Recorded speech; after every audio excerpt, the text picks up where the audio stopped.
There's a strange thing that happens when you've loved something for a long time.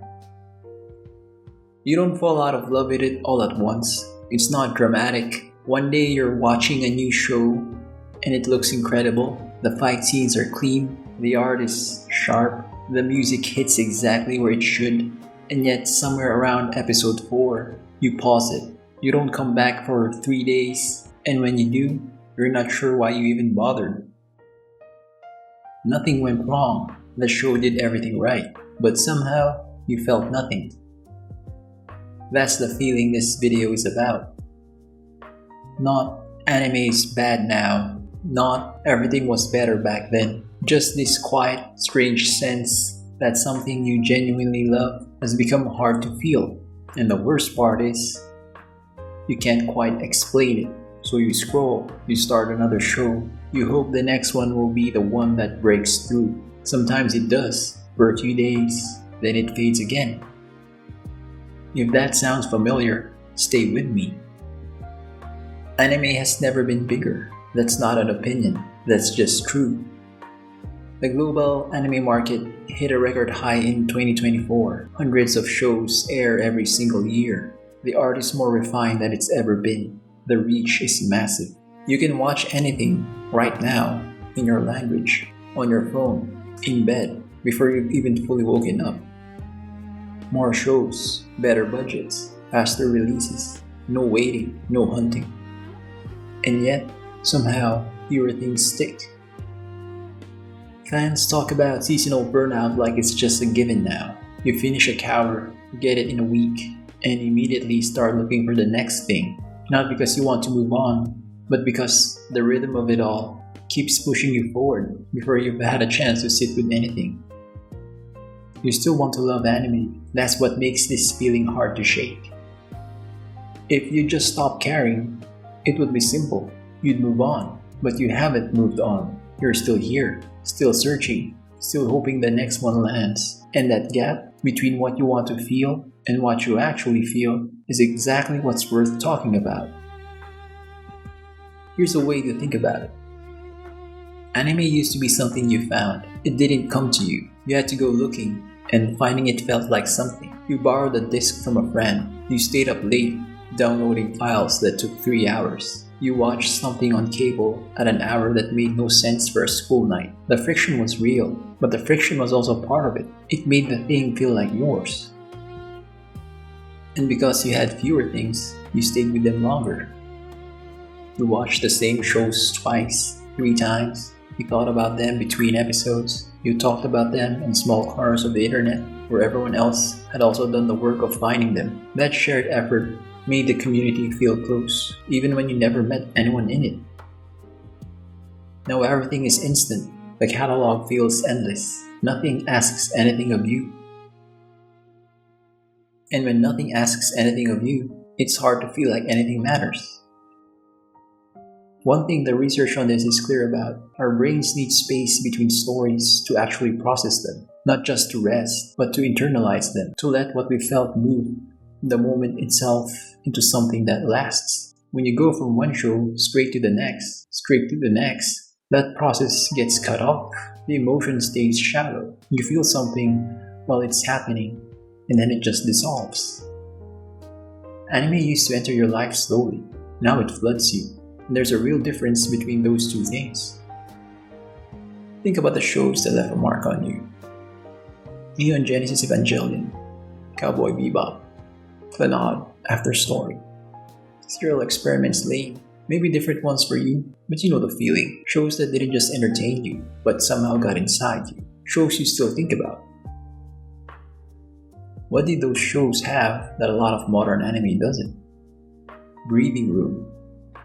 There's a concept in Japanese art called ma. It roughly means the space between things, the pause, the silence. Directors like Miyazaki talked about it directly. If you fill every second with action and stimulation, you end up with busyness, not story. The tension never grows into anything real. The audience never gets the moment where it all lands.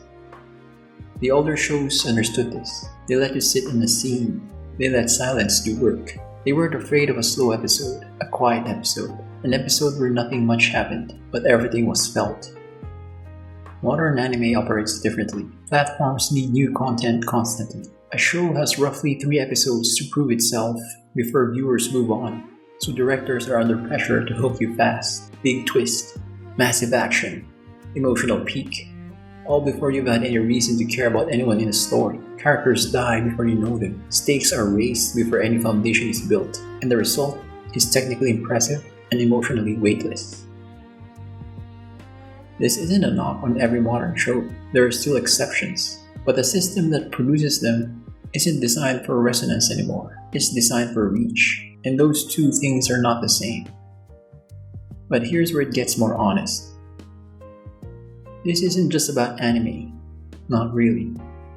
Music moved the same way. Albums used to be the unit, a full piece, designed to be heard front to back, a whole emotional arc. Now the unit is a clip, a hook, something that fits in 15 seconds before you scroll away. Labels push artists to write for virality.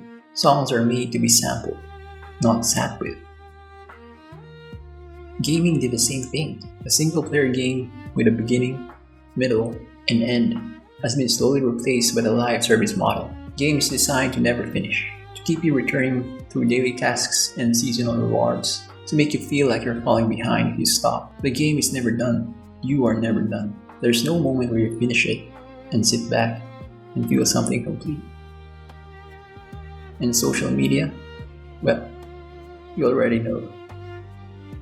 We live inside systems that are designed very deliberately to move us before attachment can form. Not because anyone in particular wanted that, but because attachment is slow, and slow doesn't retain users, and retention is what the whole machine runs on. So what happens is this. You consume more than ever, but you feel less than ever. Not because you've become numb, because you're never given the time to feel anything all the way through. You're not burned out because you stopped caring. You're burned out because caring became exhausting. There's a word for what this actually is. Grief.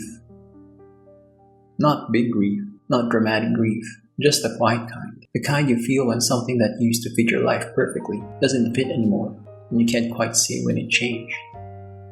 You're not grieving anime. You're grieving how anime used to feel when you watched it. The rhythm of it, the way it slotted into a slower life, the way you had the time and space and emotional openness to actually let it in.